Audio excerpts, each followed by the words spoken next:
はい、皆さんこんにちは。香川博史です。今日はですね、ジョージ・フロイドさんの殺害事件でアメリカが大揺れに揺れてる。これね、実はね、アメリカの問題じゃなくて世界中が興味を持っているというよりも怒ってる問題で、政治的な問題だな、めんどくさいなと思わずにね、聞いてください。なぜかって言ったら、海外の人とコミュニケーションしたり、話したりするときね、こういう話題って知っといた方がいいんですよ。ぜひちょっと深掘りしてみましたので、頑張って聞いてみてください。いいボキャブラリーとかたくさん入ってます。ぜひ、自分なりに考えてみてください。Hi, Jamal.Hello, Hiroshi. Good to be with you. Yeah. Last time I met you at Saudi, and now this time you be back to Seattle safely. I'm happy to see you. Thank you. I'm be happy to be back home too. Yeah, but you know what? After that, of course, during your stay in the corona pandemics in Saudi, it was a tough time. But after that, coming back to the United States, US is in a chaotic situation, both on the pandemic as well as this chaos of the humans kind of a conflict. Absolutely. Yeah, please let me know your view and your situation and the current situation. How about in the Seattle area first? Well, as you know, on the pandemic side, on the coronavirus pandemic side, of course, things are much getting better. We have, as of Monday this week, which is June 1st, there has been phase 2, which means that the stay-home order has been lifted. But obviously, many of the businesses are still not open yet. And King County, where Seattle is based, Seattle, Bellevue, and Redmond are based, is the largest county in the state of Washington. Yep. So probably because of the population in King County, many of the lifting of the stay-home order will take a little while, or rather the return of businesses. But the number of cases and the number of deaths is significantly decreasing, that's a good sign. Schools continue to be through online learning. Obviously, school is going to end. The public schools will end in a matter of the coming week or two. Jamal, excuse me. I have a question because the Kings County of the Bellevue area is one of the most diverse society in the world, I believe. Particularly Microsoft is there, and I can see a lot of foreign nationals as well as ethnic peoples. And in this, not only just pandemic, but this chaotic things about Mr. Floyd's case, how this reflect upon the community, and how do you think about the current situation? Well, I think there are two issues. The diversity and inclusion issues is a long-standing problem. First of all, for the African American, the police brutalities. Historically, this is an ongoing case. True. We definitely cannot hold Trump or the current administration responsible for that. However, definitely, the U.S. president, not only, his voice carries weight, not only in the United States, but also globally. Anything that U.S. president says and does significantly have an impact in the global economy, in the stock market, and also in the political, landscape. Unfortunately, the tone of Trump has not been helpful. While the killing of George Floyd, may not necessarily be directly instigated by Trump, but his rhetoric against, immigration, against immigrants, against minorities, clearly he is the first president who says, Africans come, blacks here first come coming from shithole countries, excuse me for repeating that, vulgar language. And then when he says openly, we want people from Norway, what is the difference from Africa and Norway? It's just the color of their skin. Of course. So this is clear discrimination. That definitely gave all these police force, I don't say all, but, the significance. So that created a landscape where the ultra-nationalists, became, and this is not new. In the 50s, the Japanese were put into encampment. They are the actual the first. It is World War II times. Japanese Americans suffered, right? I know. American-born Japanese were put in camps and referred as Japs, even though they're U.S.-born, natural-born citizens of this country. I agree. You know, we have. The sad part is we have a first lady who was just, you know, he came into this country less than 30 years ago. You know, the first lady herself is an immigrant, not even born in this country. I've lived here for 40 years. But when you have a president who's time and time, he, you know, raises the voice, the tone of, you know, division, that created a bad situation for us.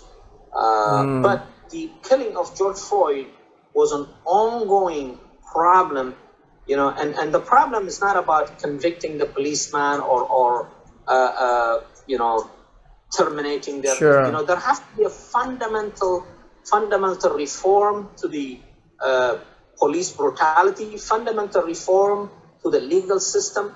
Unfortunately, African Americans, you know, when they do something wrong, the punishment or the legal punishment that they receive is much higher.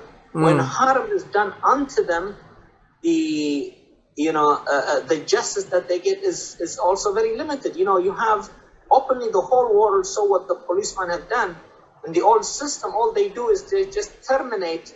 Sometimes, actually, they don't even terminate them; they suspend them. Yeah, but actually, you know, that is ridiculous. Yeah, this time, you know, it happened inside a big city, or like Minneapolis, which is a metropolitan area. Particularly, Minneapolis is really famous for the kind of international, global industry. But even that area, it happens. This is really shocked me. Well, you know, it's not a secret that America continues to be a diverse country. Now, today we have in almost every school district, you have significant portion of students in the public schools are foreign-born U.S. Americans. They're citizens of this country, but they're foreign-born, or at least their parents were foreign-born. If you talk in the industry, we have significant percentage of the CEOs that are leading, you know, big American companies, including Microsoft, Google, Citibank, MasterCard, McDonald's. These are all foreign-born CEOs, but they're, of course, citizens of this country. So, being an American, the perception that either you have to be white Anglo-Saxon or black, you know, African American, that is something of the past. This is the strength of this country. Whether it is religiously or ethnically or you know, sexual orientation, you know, unfortunately the small minority or the loud minority, you know, I hate to say this, you know, the right wing, you know, Trump found a platform, and in fact, I would not consider Trump is only concerned about Trump, by the way. He would do whatever he is interested only about him. You know, for him to ask the Secret Service and the Army to throw tear gas into, you know, citizens who are protesting peacefully. Peacefully Protestant. To go to the church and take a photo up, keep a church as a background and a Bible as a prop. That is really disgusting. That's very disgusting. Question, you know, because, you know, some media say that, you know, 50% of Americans still agree about deploying the army inside the society, you know, but do you believe that's kind of statistics or not? Well, the problem is, you know, you have where the police system is not reformed. When the true challenge comes, the city and states are unable to cope with it. But also the rioting and the looting is happening from people who are not peacefully protesting. These are criminals, these are thugs, these are thieves that are riding the wave of peaceful protesters. But the response is they're preventing the First Amendment of the Constitution for people to protest, whereas responding to the little minority who are doing the looting and the burning and things like that. Every peaceful demonstrator condemns this act, and it doesn't serve that purpose. But, you know, the extremist right wing, they would like to use that as an excuse to deploy the army. What about when people are and Floyd, by the way, is not the first one, and we've seen in Georgia a few weeks ago where this man, he was just jogging peacefully, been shot I remember by a that. father and son, I remember that. and then the prosecutor did not even bring any case against the two because they said, well, he was just a suspect. You know, they only arrested them after the video became social. Not that they didn't see the evidence, they saw the evidence, but because the victim was a black man, nothing was, no charge. So, because the world saw it, they charged. So this is a clear, the system needs reform. I The see. system is about, because, you know, if America doesn't reform, then, you know, there's not going to be a country left for Okay. anyone to live I see. peacefully. How about, you know, of course, I totally understand you because, you know, I mean, always protest includes some riot. And the bottom line is riot happens some kind of brutal things, of course. But on the other hand, majority of the people likes a peaceful protesting, no? So how would you promote more like a do it peacefully or hey, just like many places, a lot of tensions. Sometimes tension is necessary, but the peaceful protesting is also quite indispensably important. You see, the police, all the public servants, they give oath to protect and to adhere to the Constitution and to protect the civilians for which they were elected to serve, including the police. So the police in third world, they're like, you have the power and everybody's like a slave. And that's exactly how it's happening. In fact, if you see the policeman who killed George Floyd, he had his left hand in his pocket and his knee over his neck. That shows how cold-blooded it was. And then you have 3 other officers just looking around. Yes. When they knew they were been videotaped, they can see. It's not like this. Somebody was hiding and report. They told them, that guy cannot breathe. That guy cannot breathe. And then at the end, they told them, he is not responsive. He's not responsive for 4 long minutes. You know, when you cannot breathe 4 long minutes, you're not a machine. You're going to expire. And that's exactly what happened. So this is when they become certain they think they work for themselves, not for the people. So the reform, the police have to work in collaboration with the communities they serve. Sure. Now of the big, you know, Minneapolis is a good example. It's a predominantly black population, whereas you see the entire police force is white. Why is that? The police force should reflect the societies that they serve, whether they're Asians, whether they're Africans, whether they should represent the community. The second thing is there should be an ongoing, you know, collaboration in peacetime, not in riot times, war times, with the community. So when issues like this happens, the police, they can go to the community. A good example, in Bellevue, there was a demonstrations also. Okay. But, you know, Steve Milet, whom also I know personally, the police chief of Bellevue, who is also a Rotarian in our club, he was having a discussion. He was having a dialogue with the leaders of the protest. He addressed the protesters. The police chief of Denver, he was walking arm in arm with the protesters. Yeah, I saw that TV, you know. The mayor of Los Angeles, he was protesting with the people and kneeling down with the protesters. I saw it too. That is leadership by example, where the police and the people join hands and condemn the things. You cannot use the words, you know, when the rioting starts, shooting starts. That's the word of a right extremist that said in the 60s during civil rights that Trump is repeating in 2020. Jamal, excuse me. Yeah, because, you know, you yourself, you know, you have a dark skin, so-called, you know, but of course, you know, but also you were born in abroad and came as an immigrant, and I have a green card.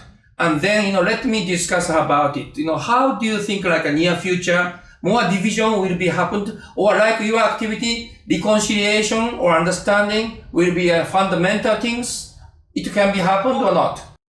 I think I'm very optimistic about the future. The simple reason is I think the population, the growing population is a diverse. These are the children, the younger generation of today. It could be an American father, maybe an Australian mother, or an African American mother, and a Swedish background. You know, it's a very diverse. It's not only one ethnic group, so it's a very blended. If you go to the school, you will see there was a study in the Bellevue School District. 40% of the students in the Bellevue School spoke different language at home. That's interesting. Yeah, 60% of the kids spoke more than one language. That's interesting too. Maybe it is Chinese, or it could be Japanese and English, or Indonesian and English, or Hindi and English, and so on and so forth. So the next generation in 20, 30 years, the population is not going to be the same way. But the only thing is, of course, there are so many legal, you know, like the Voting Rights Act, that is a problem that requires reforming. Immigration, that needs to be reformed, because America without immigrants, there is no country. All these Fortune 500 industries that you see, they will collapse in 24 hours. That's if good Microsoft, comment. Amazon, they cannot hire people from China, from India, from Pakistan, from Japan, all these young engineers, it's an aging population. I understand. So that is the advantage of the US. You take that away, you don't have a country. So and the parents might have come from outside, but the children are born and raised here. Yeah, all right. So I think I'm very optimistic the future is going to be. Okay, Jamar. Yeah, time is up. Sorry. But anyway, yeah, I understand your comment. And let's continue this discussion maybe in the second interview next time. Yeah, this is quite important. And if you have anybody who can join this interview, I really appreciate it, because we want to continue this discussion. Great, we'll do. Yeah. Yeah. Okay, thank you so much. Absolutely. Thank you. Bye-bye. Bye-bye.